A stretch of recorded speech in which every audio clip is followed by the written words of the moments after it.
This is my sandwich. I'm going to show you how to make this sandwich, but this one's my sandwich. It's my sandwich. It's my sandwich!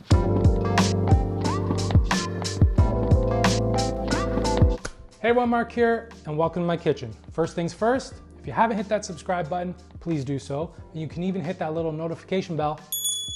That way you'll get notified every time I drop a new video. So today, we're making a crazy good sausage sandwich with fontina cheese and caramelized onions. Everything pairs perfectly together here, but the caramelized onions just transform this dish into a magical sandwich. And who wouldn't want a sandwich that's magical? I'm making two sandwiches, one for me and one for my wife. So grab 3 yellow onions and peel the skins off, slice off that bit of the root as well. I know in other videos I always say to save those odds and ends, the scraps that you think that you have to throw out. Use them for stocks because trust me, there's flavor there and your stock will thank you. Just save all those scraps in a Ziploc bag in your freezer until you're good to go. You may have to peel off the first layer of the onion depending on how dry the skin feels. Slice your onion in half and you can remove the bit of the root like so. It's optional, but it'll help avoid the onion slices from sticking together. Lay your onion flat side down and you can either do a radial chop, which starts off with your knife on a bit of an angle, and as you slice, you follow the radius of the onion with your knife and you have your slices. You can also do a straight chop as well, going from one side to the other, but however you slice and chop your onion, just make sure the slices are about 1/4 inch thick or at least the same size, just not too thin because they will burn. Grab some sage, give it a whiff because the smell is awesome, and then remove about 5 to 6 leaves from the stem, and then layer the leaves from biggest to smallest. Then roll up tightly like a cigar, and then just slice into thin strips. This is called a chiffonade or a chiffonade. Either way, you're left with these ribbon-like strands. I have 4 sausages here, 2 hot and 2 sweet. Let's remove the meat from the casings. Just slice down the sausage and then with your hands, remove the sausage meat. We are using fontina cheese, about 150 grams, coarsely grated. This cheese melts beautifully and gives us a nice nuttiness and creaminess. Also, don't try and grate that last nub of cheese and possibly slicing your finger, just eat it. In a large enough pan to hold your onions, add 2 tablespoons of unsalted butter and 1 tablespoon of extra virgin olive oil. The oil will help keep the butter from burning. We are also starting on medium to high heat. Add your onions and season with salt. The salt will help bring out the moisture from the onions. Some people add a little bit of sugar to speed up the caramelization process, but it's optional. I'm not. Then with tongs, make sure the onions are well coated.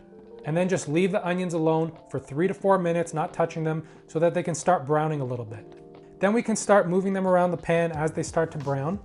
And we can leave them alone for another 3 to 4 minutes before bringing the heat down to low for the rest of the way. Also try to keep any stray onion slices away from the edge of the pan to prevent burning.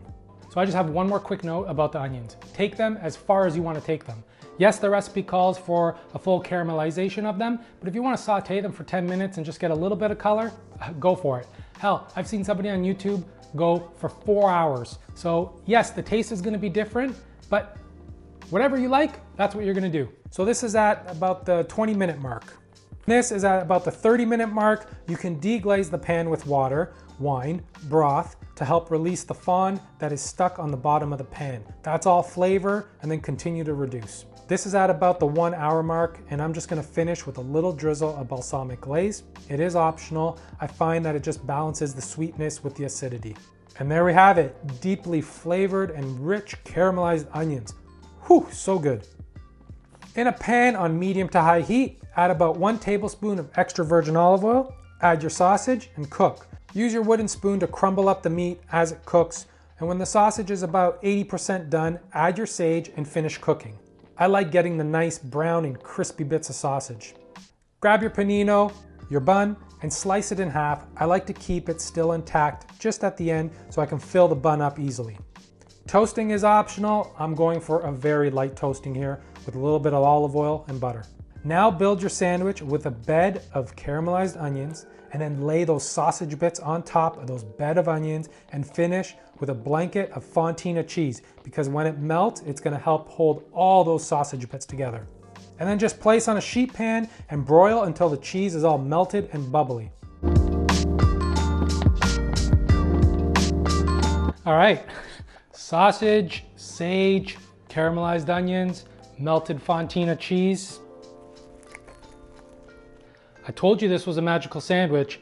The jammy, balsamic caramelized onions, the hot and sweet sausages with that hint of sage, and then all that fontina cheese.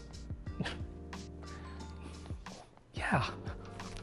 So I hope you give this a go. And as always, the full recipe's in the description below. Please like and comment. Don't forget to hit that subscribe button. And until next time, ciao.